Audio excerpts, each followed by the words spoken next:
আমার হাতের এই আলু দিয়ে লাল লাল চিকেন কষা সবাই খেতে খুব পছন্দ করে, তাই ভাবলাম রেসিপিটা তোমাদের সাথেও শেয়ার করি।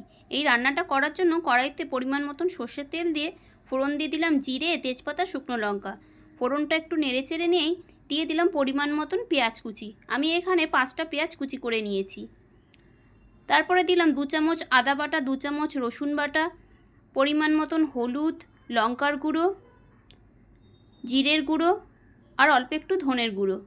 দিলাম টুকরো করে কেটে রাখা টমেটো আর অল্প একটু জল দিয়ে ভালো করে মশলাটা একটুখানি নেড়ে চেড়ে কষে নিলাম 2 মিনিট মতন। তারপরেই দিয়ে দিলাম ফেটিয়ে রাখা টক দই।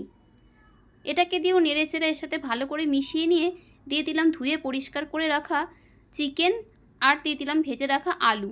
আবারও নেড়ে চেড়ে সব ভালো করে মিশিয়ে নিলাম।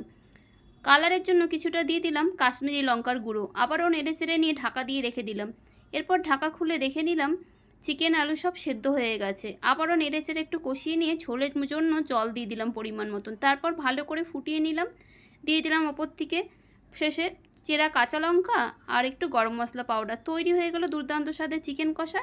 এভাবে বানিয়ে ভাত রুটি দুটো দিয়েই কিন্তু খেতে ভালো লাগে।